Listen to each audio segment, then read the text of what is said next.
I financed my sister and she didn't invite me to her wedding. My name is Albertine, though most people call me Elby. At 28, I've often found myself shouldering responsibilities that, by all rights, shouldn't be mine. Working as a marketing assistant at a mid-sized firm in the city doesn't afford me a lavish lifestyle, but it's sufficient to cover my expenses and, for the past few years, assist my elder sister, Theophania.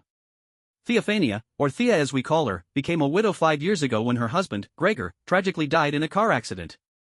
Left to raise their 2 sons, Tiberius, now 10, and Melchior, 8, on her own, Thea faced immense challenges. Our parents, Barnabas and Ludmila, both in their late 60s, live about 20 minutes away from us. They've always had a soft spot for Thea, a favoritism evident since our childhood. Whenever I voiced concerns about this bias, Mother would dismiss them, saying Thea required more attention due to her sensitive nature. After Gregor's passing, Thea struggled financially. To help, I began contributing half of her rent and covering a portion of her utilities, including the internet bill. It strained my budget, but I believe that family supports family. However, during a recent Sunday dinner, Thea remarked, Elby could pay the whole rent if she wanted to. It's not like she has kids to support. I nearly choked on my mashed potatoes. Thea, I'm already stretching my budget. I can't afford your entire rent. Mother shook her head disapprovingly. Elby, your sister is struggling. You could cut back on those fancy coffee drinks you like. What fancy coffee drinks? I asked, genuinely puzzled. I brew coffee at home to save money. Father added, your sister needs more help than you're giving her, Elby. Family comes first. These guilt-laden conversations became routine.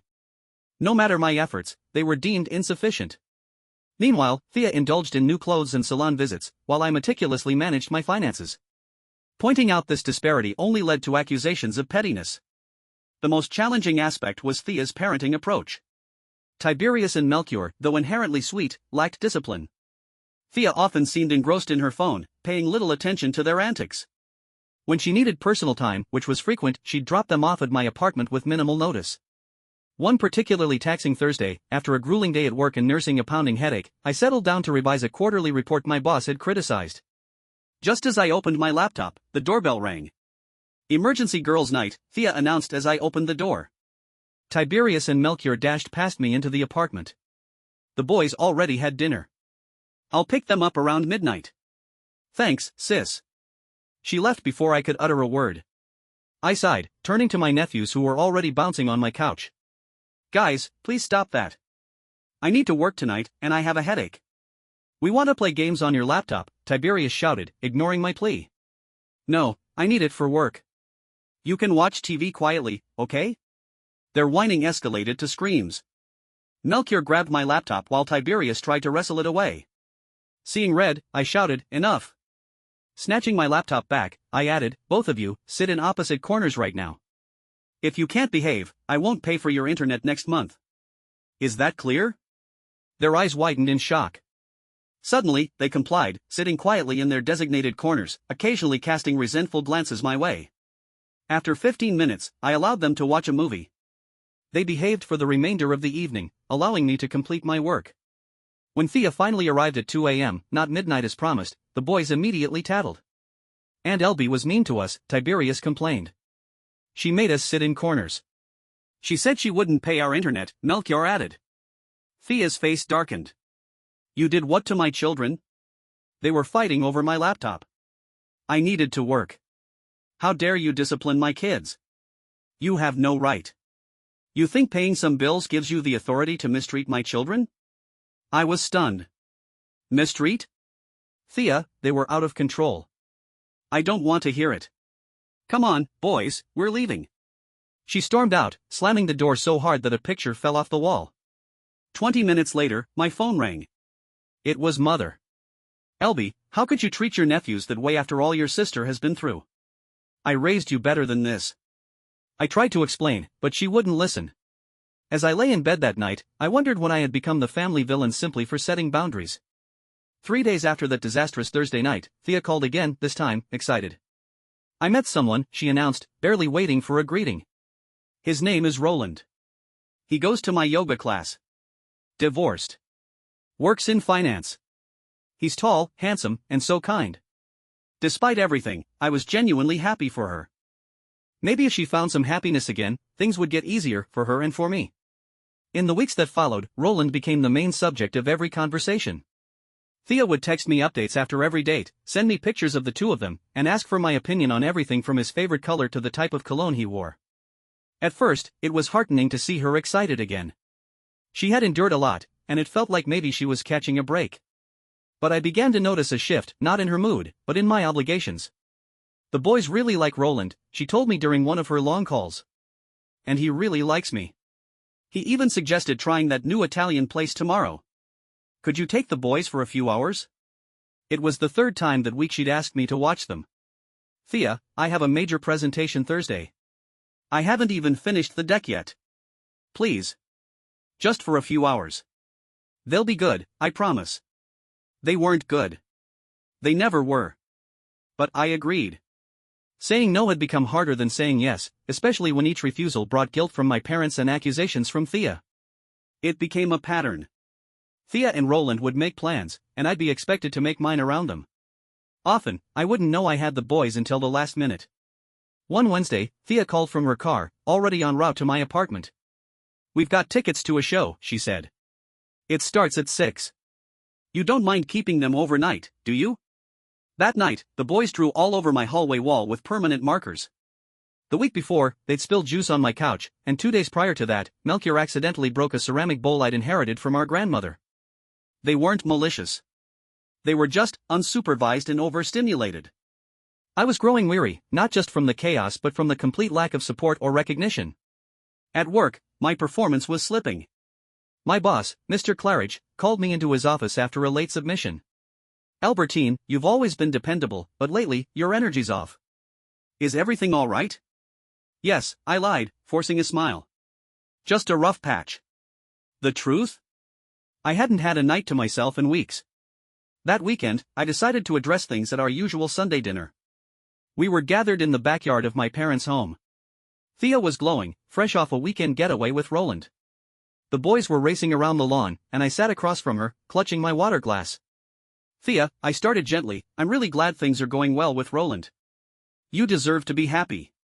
She smiled, sipping her wine. "Thanks, Elby. I feel like myself again." "I'm happy for you," I continued. "But I need to talk to you about the boys." Her smile faded. "What about them?" "It's just, I've been watching them a lot. And usually on short notice. I work full-time, too, and I need time to rest, prepare, just have a life of my own." "I see," she said, her voice cool. "I was thinking, maybe we could come up with a schedule, or alternate with another sitter. It's becoming difficult to manage everything." There was a pause. "You're being selfish," she snapped. "You don't want to spend time with your own nephews." "That's not what I'm saying." "No, I get it. You're jealous." "Jealous?" I blinked. "Of what?" "That I have someone. That I'm not alone anymore." I looked toward our parents, hoping for support. Mother pursed her lips. Father crossed his arms. Neither said a word. "You're not helping your sister by keeping score," Mother finally said. "She's finally finding happiness again," Father added. "You could put yourself aside for once." "I have been putting myself aside," I said, voice shaking. "For years. I've paid half her rent, covered utilities, and rearranged my life every time she needed something. All I asked for was a little consideration." "Balance," Thea scoffed. "Try raising 2 children alone." "Don't do this," I said quietly. "You can't even manage to find a date, and you're giving me advice on parenting," she shot back, standing up now, hands on hips. "Please." The chair scraped loudly as I stood. I didn't yell. I didn't cry. I simply said, "I'm done. Find someone else to babysit." I quit. And I walked out. Behind me, I heard Thea's raised voice, and my mother calling my name, but I kept going. As I drove home, I expected the guilt to settle in. Instead, I felt something else, lightness. 2 days later, there was a knock at my door. Thea stood there, the boys beside her, dressed nicely. "I have a date. It's important. Can you take them?" "No," I said. "I told you, I'm done. Don't be ridiculous. They're already here." "That's not my problem," I said firmly. "You're their mother. You're trying to ruin my life," she hissed. "You want me to be miserable, like you." I closed the door. She knocked again, harder this time. She shouted something, but I turned on the television and let the noise drown her out. Eventually, she left. That night, the phone calls began. One after the other: Thea, mother, father. I didn't answer. Each voicemail sounded more disappointed than the last. Mother's message was the hardest to hear. "You're pushing us away, Elby. And one day, you'll regret it. Mark my words." I stared at the ceiling in the darkness that night, wondering if I had finally done something truly unforgivable or if I had, for the first time in my life, done something honest. Weeks passed. I still sent money for Thea's rent. I didn't want the boys to suffer. But I stopped replying to texts. Calls went unanswered. The silence that followed was both painful and peaceful. I started going to a yoga class of my own. I joined a book club.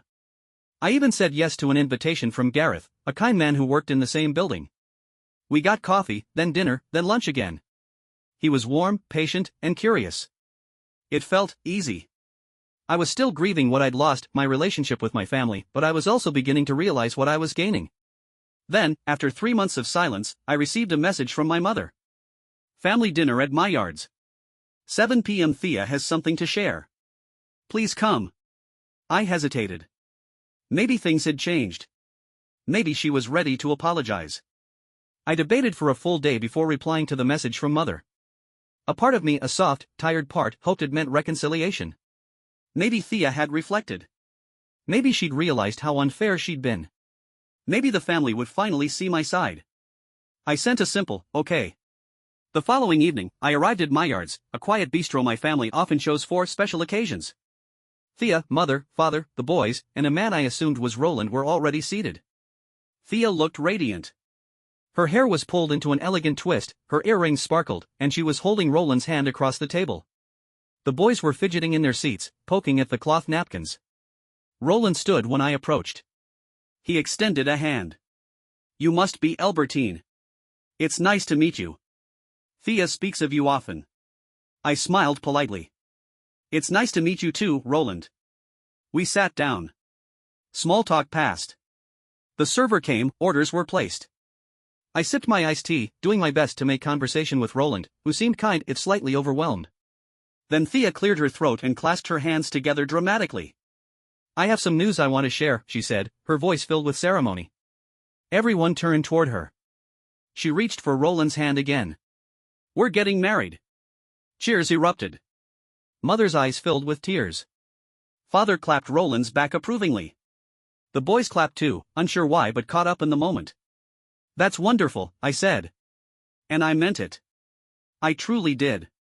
"When's the wedding?" 4 months from now, Thea answered. The venue we loved had a cancellation. "Wow, that's soon. But I'm really happy for you." Thea smiled. Then, almost immediately, her expression changed. Her tone cooled. "There's something else." I blinked. "The wedding will be small. Family only." I nodded slowly, not sure where this was going. "And I've decided not to invite you." Silence fell. I stared at her, certain I'd misheard. "What?" I asked. "You heard me," she said evenly. "This wedding is for people who act like family. You made your position clear when you refused to help with Tiberius and Melchior."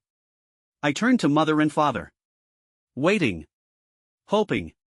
Expecting anyone, to say something. Mother lowered her gaze. Father said, "Your sister's right, Elby. You've distanced yourself from the family." I couldn't believe it. "I've paid her rent," I said softly. "Watched her kids more times than I can count. Reorganized my entire life around her needs. And you're saying I'm not family?" Thea shrugged. "You walked away. That was your choice." I didn't argue. I didn't beg. I just stood, placed some cash on the table, and walked out. Nobody followed me. Nobody called. That night, I sat in my apartment, surrounded by the quiet hum of the city, wondering how love could be so conditional. I knew I needed to let go. But a final string still tethered me, the automatic rent payment. It had run for almost 3 years without fail. I stared at my laptop for a long time, fingers hovering over the cancel button. And then I clicked it. I went to bed, not in triumph or anger, but with a deep sense of mourning. I'd let go of something I had fought to preserve. Not because I wanted to, but because holding on was hurting more than releasing ever could. The next day, I told my boss, Mr. Claridge, that I wanted to use 2 weeks of my accrued vacation time. Of course, he said, nodding. You've earned it. Everything okay? Just some personal matters, I said. Time to reset. He smiled knowingly. I hope you come back renewed. That afternoon, I booked a 10-day stay at a quiet resort on the southern coast of Maui. I'd never been, but I had a folder full of bookmarked articles, dreaming of going someday, when I could afford it. I finally could. Not because of a raise, but because I had finally stopped paying to keep a place in a family that didn't value me. I packed light. I scheduled a taxi to the airport for the following morning. Thea hadn't texted since the dinner. Neither had my parents.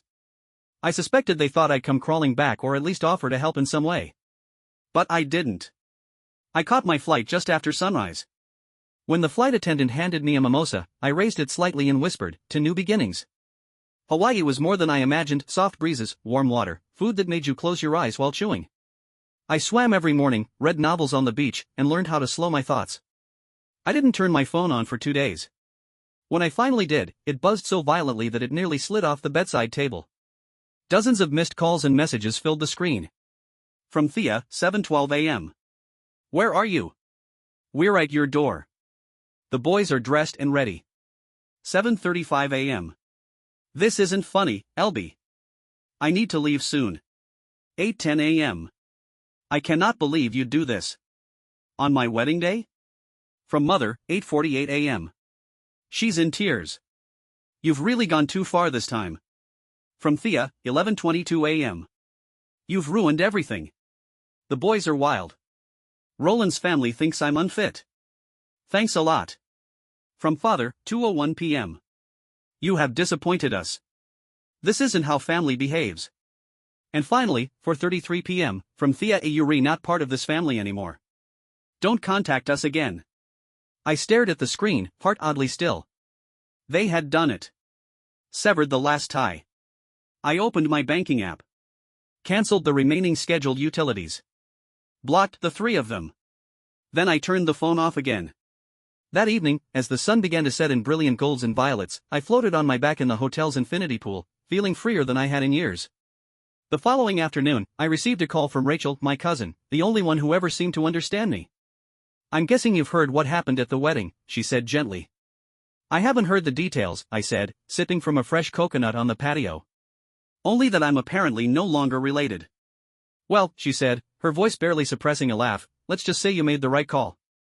Rachel didn't hold back. She recounted every detail of the wedding day, the one I was no longer family enough to attend. According to her, after I failed to answer the door that morning, Thea had no choice but to bring Tiberius and Melchior to the ceremony. They were already cranky, Rachel said. And she didn't bring anything for them to do. No books.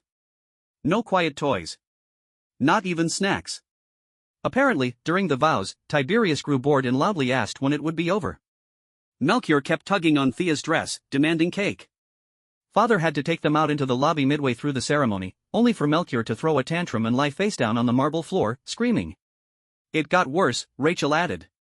During the reception, they got into the dessert table before it was time. Started a food fight. One of Roland's nieces was crying because her dress got stained. His mother looked mortified. I covered my mouth, not out of amusement, but disbelief. Roland's aunt whispered something like, "This is what happens when you rush into things." Then she left early. It was a mess. And now? I asked. Rachel hesitated.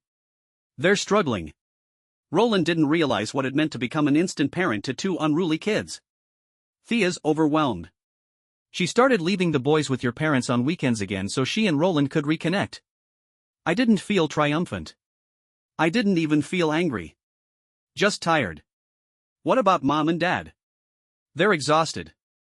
Uncle Barnabas hurt his back trying to keep Melchior from climbing a bookshelf, and Aunt Ludmila complained to my mom about how no one respects their age anymore. But they still won't say anything to Thea. They just sigh a lot. I listen in silence, a gentle Hawaiian breeze lifting the edge of my sundress. Elby, Rachel said, do you ever think you'll talk to them again? I was quiet a long time before answering. I don't know. I think about the boys, mostly. None of this is their fault. They're acting out because no one is giving them structure. I miss who we all could have been. Rachel exhaled gently. I get that. But, I continued, they'd have to acknowledge what happened. What they did. And honestly, I don't think they can. Or will. After we ended the call, I took a long walk on the beach, the sand cool beneath my feet, the sky shifting from lavender to indigo. The moon reflected gently on the waves. That night, I didn't dream of my family. I dreamt of a small house by the sea, a garden full of sunflowers, and laughter that didn't feel like an obligation. When I returned home, something had shifted in me. I dove back into work with a clarity I hadn't known in years. My focus sharpened. My confidence deepened. My manager noticed. Albertine, Mr. Claridge said one afternoon, your recent campaigns have been outstanding. I'd like to discuss a promotion, senior marketing strategist. I accepted. With the raise, I was finally able to leave my cramped apartment. I found a one-bedroom in a newer building, complete with a rooftop garden and a small library nook. Moving day felt like crossing a bridge. There was no card from Thea. No message from my parents. But there was Gareth. He helped me carry boxes, assembled my bookshelf, and brought sandwiches and lemonade when I forgot to eat. We weren't serious yet, but there was comfort in his presence, a steadiness I hadn't realized I needed. A few weeks later, on a rainy Tuesday night, Rachel called again. Just checking in, she said. I wanted you to know Roland moved into a condo across town. Alone. I sat down slowly. They're not officially separating, she added, but he's creating distance. Thea's not handling it well. I didn't say anything. She's leaning on your parents more than ever. And it's taking a toll. They enabled her for so long, I said quietly. It was bound to crack eventually. Do you want me to pass along a message? Say you're open to talking? I thought about that. About what I'd say. What they'd say. Whether anything had changed. No, I said gently. Not yet. Maybe someday. But they need to want a relationship with me as I am, not as a convenience. Rachel was quiet. Then, I think they miss you. They just don't know how to admit it. Maybe, I said. But I'm not waiting anymore. That night, I sat on my new balcony, a mug of tea warming my hands. I looked out at the city lights and felt something new. Not pride. Not defiance. But peace. Thea may never apologize. My parents may never see me clearly. The boys may grow up never really knowing me. But I would not let that define me. I had a job that challenged me, a home that felt like mine, friends who listened, and a growing sense of self-respect that had taken years to cultivate. For too long, I believed love meant sacrifice without end. That to be good, I had to be small. Quiet. Accommodating. But I was learning to rewrite that story. So I raised my teacup to the night sky, to the quiet, to the future. To the version of me who finally chose herself. Whatever came next, I would meet it on my own terms. Thank you all for watching the video, and see you soon.